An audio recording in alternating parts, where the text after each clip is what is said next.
It is that time already. Welcome everybody to this 3-week series as I talk about the films that were nominated from this past year's Oscars for Best Documentary Feature, Best Foreign Language Film, and Best Animated Feature. I've done this for the past 2 years, and we're on at year 3. And as always, I start up with the films nominated for Best Documentary Feature, as I talk about a rock climber risking his life without any safety equipment on the El Capitan Mountain, the lives of African Americans in a county in Alabama, the difficult life of young adult skateboarders growing up, an Islamic father and his relationship with his 2 sons during the Syrian Civil War, and the most well-loved member of the Supreme Court today.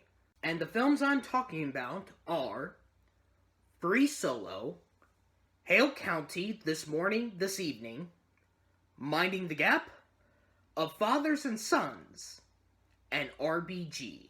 Now, for those who are new to my channel, how I review these films is based on what I think was the least likely to win to the one that ended up being the winner, which you will see on Friday, based on guessing the results of the voting.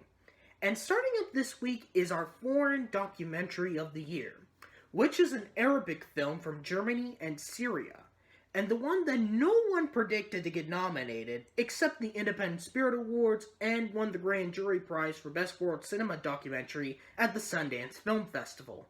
And that is, of course, Of Fathers and Sons. This is directed by Dalal Darki, and it tells the story of a father and his 2 kids during the Syrian Civil War, as the father, who works as a sniper, a mine remover, and teaches his 2 kids specifically on racial jihadism, since the school they went to was a co-education school.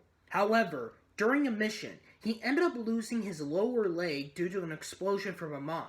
So he decides to take his 2 kids to a terrorist training camp, especially his eldest son, Osama. And yes, that's the son's name, since the father, Abu Osama, named him and the youngest son, Amal Osama, after the biggest leaders of Al-Qaeda and the Taliban. Now, I have been through some foreign documentaries in the past, but the biggest comparison I could think of is last year with Last Men in Aleppo, another Middle East documentary during the Syrian Civil War. But unlike that film that focuses on the perspective on a couple of citizens that save civilians in Syria, this one focuses somewhat of the opposite, since the main aspect of the film is the father and son story. And yes, this is a film that focuses on somewhat of a perspective on the people that praise terrorism. Now, before you all freak out with this film focuses on a couple of bad people and wondering why the Academy nominated this for Best Documentary Feature, it is not because of that. It is because that not only it's real, but it's also a sad story. Because of the father-son story is the reason why this film is good. That's probably the reason why you could maybe consider Abu somewhat of an anti-hero. Sure, he praises Islamic terrorism, but his devotion to his kids makes him a good father figure. How Talala did with this film shows Abu and his kids as average people on what they believe in.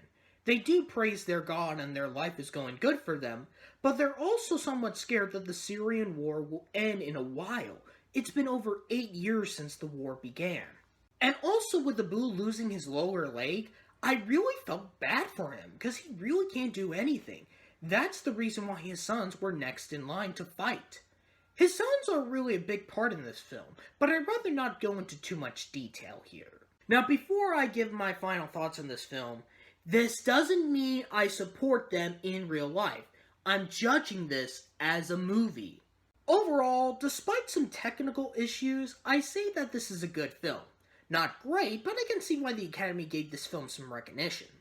For my recommendation, this is definitely not for everybody, but if you are interested in to see how it is, I say watch it once and see how you feel, especially if you're curious on how it got that Oscar nomination.